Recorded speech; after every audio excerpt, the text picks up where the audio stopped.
from me for a while, but when the first G7 meeting took place in England, I talked about the need for us to reconsider the makeup of NATO, how it functioned, and NATO and how we work together.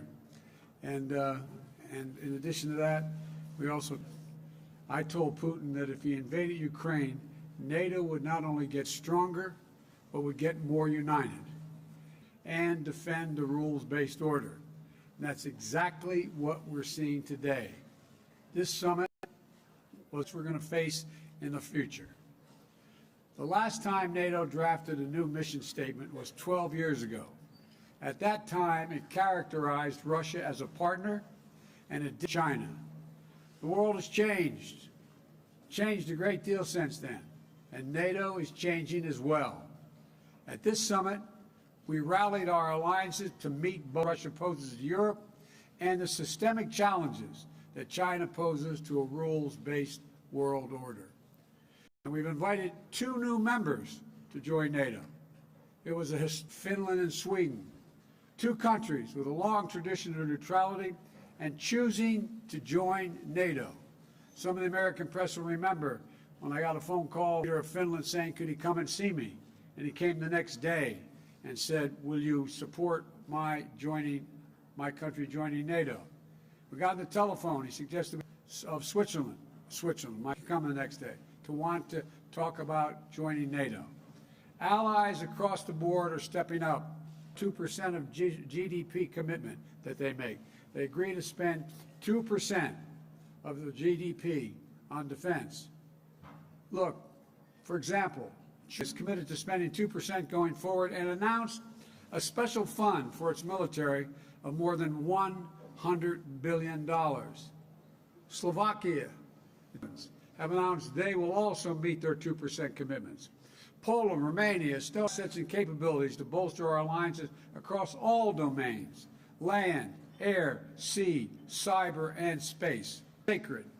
And an attack on one is an attack on all, and we will defend every inch of NATO territory. Every inch of NATO territory. For our part, the United States, as I said we would do if Putin invaded, enhance our force posture in Europe. We'll station more ships here in Spain, in the United Kingdom, and to strengthen our eastern flank, new permanent headquarters for the Army 5th Corps in Poland. In addition, in Romania, and additional rotational deployments in the Baltic countries. Things are changing to adapt to the world as we have it today. An backdrop of our response to Russia's aggression, and to help Ukraine defend the globe, we're making significant, and this is Secretary Austin just brought together more than 50 countries, more than 50 global effort to support Ukraine.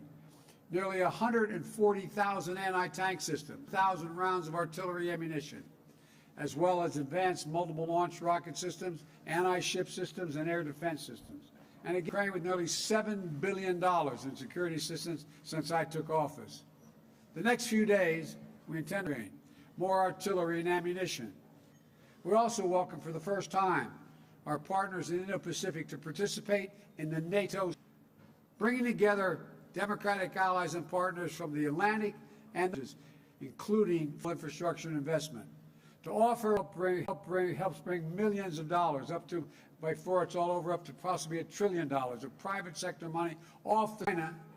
These projects will be done transparently and with very high standards. For example, the U.S. government of Angola, markets for American technologies and good jobs, excuse me, in Angola, also said we'd work together to take on China's abusive and coercive, also said trade work on the details of the price of goods to help Ukraine rebuild.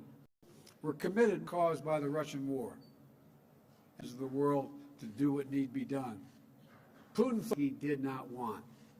NATO and Sweden are closer than ever to joining, and this will occur. We're more militaries, both of them. We're going to increase the NATO border by 800 miles along the Finnish-Russian border. Sweden, meeting the goals I set out when the first G7 meeting. We're on the verge of making significant progress. Now I'll be happy to take your question.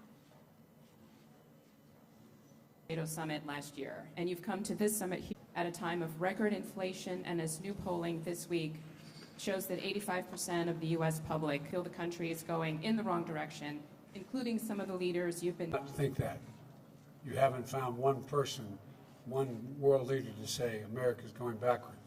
America's better positioned, strongest economy in the world, our inflation, one world leader to say America's strongest economy in the world, but essentially challenging the right to privacy. We've been a leader in it, but I have not seen, I can understand why the American people are frustrated because of what the Supreme Court did. I can prices of the pump are higher in almost every other country. We're better positioned to deal with this than anyone, but we have your counterparts after the U.S. Supreme Court ruling. But my second question is, G7 leaders this week pledged to support what that means to the American people for as long as it takes. Does it states cannot support his country any longer? Thank you. We are going to, they've had to renege on their national debt for the first time since the situation where they're having trouble, they're going to have trouble maintaining oil production because they don't have the technology, military system. So they're paying a very, very heavy price for this. So we are going to stick with Ukraine, and all of the alliance are going to stick with Ukraine as long as it takes to in Ukraine by Russia. And by the way, think of this: Ukraine has already lost, take the Donbass and all of it. In fact, they can continue to resist the Russian aggression, And so I don't know how it's going to end, but it will not end. I'm supposed to. This week, is a response to the, you and the G7 allies introduced a plan for an oil. Is a response to the high price of gasoline in the United States and around the world. Fair to expect American drivers to continue to pay. The war has pushed prices up. They could go as high as $200 a barrel, some analysts think. How long? As long as it takes. So Russia cannot. And I told Putin that, in fact, if he were to move, we would move to strengthen NATO. We would move to strengthen us.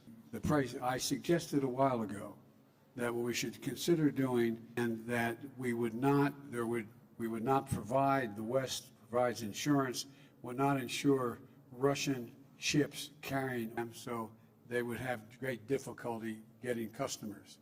The point is that we've said to them, here's the deal. We're not the exorbitant prices that you're charging for the oil now. We've to sit down and work out that mechanism. We think it can be done. We have a total of 240 million barrels of oil to release from the Strategic Petroleum Reserve and temporarily end the tax on gasoline. It's estimated we could bring down tomorrow, if Congress agreed and the states agreed, we could bring it relief in terms of the reduction of the elimination of we can do and we will do. But the bottom line is, ultimately, the reason why gas prices are up is because of food crisis that exists, is because of Russia. I think it would have a positive impact on the price at the pump as well. Thank you, Mr. President. Thank you, Mr. President. I also have two questions for you. On Turkey, what assurances, if any, did you make to President Erdogan about... To recall, we should sell them the F-16 jets and modernize those jets as well. It's not in our interest position at all since December, and there was no quid pro quo with that. The second question is on your trip to Saudi Arabia, which is coming up next month. As we just discussed, Americans are expect to ask the Crown Prince or the King to increase oil production, and if so, how will you balance that? The purpose of the trip. The purpose of the trip, first of all, I'm starting off, the Israelis believe it's really important that I make the trip. It's the Gulf states +3. And so I'm sure Arabia. And so there's no commitment that is being made, or I'm not even sure. I guess I will see That's not the meeting I'm going to. They'll be part of a much larger meeting. They'll be part of a much larger meeting. And what we're talking about in dealing with is to affirm the unbreakable do, and which is a good for peace and good for Israeli security. Saudi, and good for Israeli security. And that's why Israel leaders, but the overall piece here is we're also going to try to reduce on anything having to do with Saudi in particular. But if you were to see the crowd, I've indicated to them that I thought they should be increasing oil production generically. And, you know, they have real concerns about what's going on in Iran and other places in terms of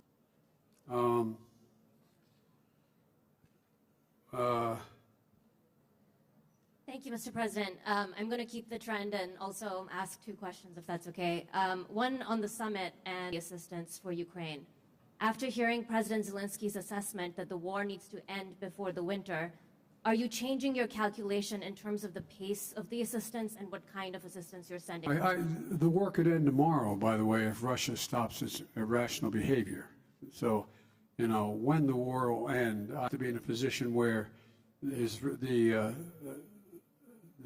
Ukrainians have all that they can reasonably security and their defenses.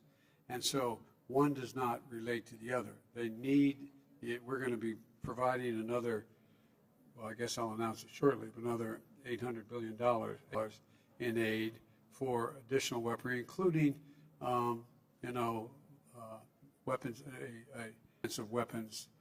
I have a whole list I'd be happy to give to you, but that's the next tranche that's going to occur. And on the domestic question, sir, what further specific executive action in response to the Roe ruling, and would you declare a public health emergency, as several Democrats are calling on you to do? When I get home on Friday, and I'll have announcements to make then. But the first and foremost thing we should do is make it, which is a critical piece, but on privacy generally, And so I'm going to be talking to taken as well. And but the most important thing to be clear about is we have to change. I believe we have to codify Roe v. Wade in the law, and the way to do that is votes to do that. And if the filibuster gets in the way, it's like voting rights. It should be. We provide an exception for this. Require an exception action to deal with the Supreme Court decision. Hang on, I got one more here. News saying you would support changing the filibuster rules to codify abortion rights broadly across the country. Right to privacy, not just abortion rights, but yes, abortion. Can you describe for us, sir, many Americans are grappling with this. What is your sense today about the integrity and the impartiality of the Supreme Court? And your views on abortion have evolved in your public life. Are you the best messenger to carry this forward when Democrats, many of them, many progressives, want you? Yeah, I am. I'm the President of the United States of America. That makes me the best messenger. And I really think that it's a serious problem that the court has thrust upon the United States, not just in terms of the right to choose, but in terms of a whole range of issues relating to privacy. And I have written way back a number of law review articles of the 14th Amendment,